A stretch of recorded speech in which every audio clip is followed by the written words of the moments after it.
ठक सलाम अलैकुम। मां आहियां तव्हांजी होस्ट ऐं दोस्त। असां तव्हांजे लाइ नओं सिंधी चैनल खणी आया आहियूं जंहिंजो नालो आहे सिंधी लोक कहाणियूं।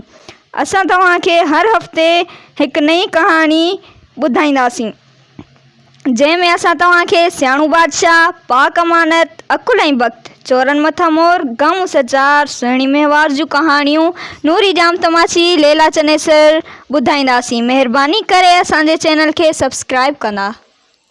प्यारा दोस्तो, अॼु मां तव्हांखे पाक अमानत जी कहाणी ॿुधाईंदसि त अमानत छा हूंदी आहे। चवंदा आहिनि त अमानत में ख़यानत न कजे। जे अगरि तव्हांखे केरु का अमानत तौर ते शइ ॾेई वञे त उनखे अमानत करे रखी पोइ मोटाइजे। अचो त ॾिसूं था त हिन कहाणी में पाक अमानत जो छा मतिलबु आहे।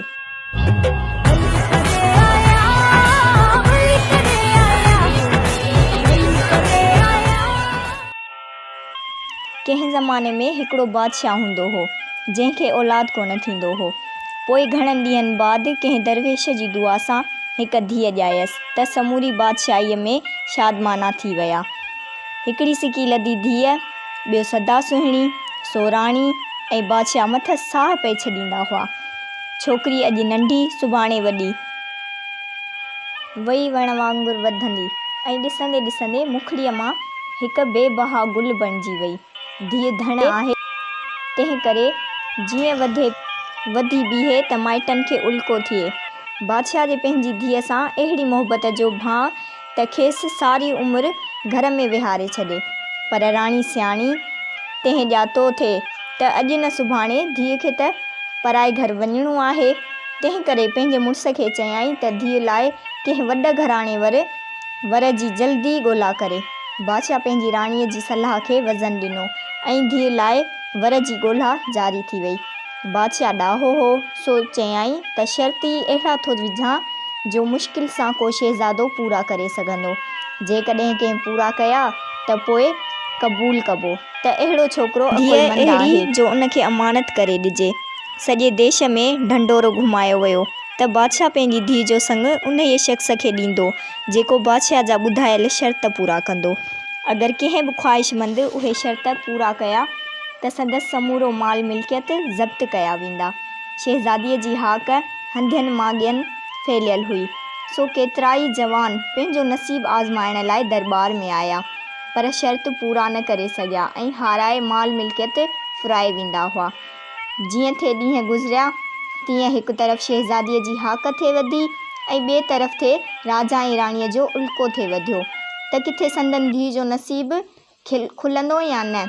आख़िर हिकिड़ो ॾींहुं सभाॻो उभिरियो ऐं मुल्क जे ॾोरांहें हिसे जो हिकिड़ो शहज़ादो, जेको शहज़ादीअ जे ॿधल साराह ते दिलि हारे चुको हो, सो हिमत जो तरहो ॿधी अची दरबार में पहुतो ऐं नगारे ते केतिरनि ॾींहंनि खां नगारो कोन वॻो हो ऐं बादशाह फ़िक्र में वेठो हो।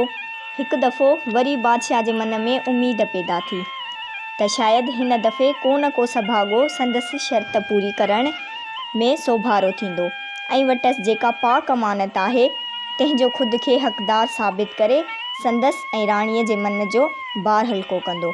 बादशाह पंहिंजे ख़ासि दरबारीअ खे हुकुम कयो त यकदमि उन्हीअ उम्मीदवार खे संदसि अॻियां हाज़िर कयो वञे। शहज़ादो जीअं ई बादशाह जे हुज़ूर में पेश थियो त वॾे शान सां झुकी बादशाह खे आदाब कयाईं ऐं साॻे वक़्तु सोननि मेहरनि जे हिकु ख़ूबसूरत थेली पिणु बादशाह जे क़दमनि में नज़राने तौरु रखियाईं। अहिड़े शानदार फज़ीलत ते बादशाह दिलि ई दिलि में ठरी पियो ऐं ॾाढी पाॿोह मां जवान खे चयाईं, जवान कहिड़े कारण पंधु पियो आहीं। जवान वरी बि शाइस्तगी ऐं तहमल सां जवाबु ॾिनो त जा पनाह, अव्हां जी न्याणीअ जे सूंहं जी साराह छिके मूंखे हितां आंदो आहे। मूंखे ॼाण आहे त केतिरा जवान हाराए विया आहिनि, पर पोइ बि मां पंहिंजो वक़्तु आज़माइण आयो आहियां। मूंखे बि हिकिड़ो मौक़ो ॾियो। ॿुधायो त कहिड़ा शर्त आहिनि जेके पूरा करे अव्हां जी शहज़ादीअ जो हथ में वठां। बादशाह शहज़ादे जे वहिंवार ऐं वीचार ते मोहिजी वियो हो, सो सम्झाइण जे ख़्याल खां ऐं पको करण जे इरादे सां चयाईं, नौजवान, मां वरी बि हिकु दफ़ो तोखे आगाह थो करियां त सोच, केतिराई उम्मीदज़ादा ऐं घराणे जा जवान आया पर नाकाम थिया ऐं पंहिंजो माल ज़ब्त कराए विया, सो तोखे 3 ॾींहं सोचण लाइ थो ॾियां। भल सोच वीचार पोइ अचु। शहज़ादे अटल इरादे सां चयो। जीअंदा क़िबला, मां सोभ सोच वीचार करण खां पोइ त हेॾे पंध तां कुही आयो आहियां। मुंहिंजे लाइ हींअर सिर्फ़ु हिकु ई सोच आहे त अव्हां जा ॾिनल शर्त पूरा करियां। अव्हीं करम फ़रमाए शर्त ॿुधायो।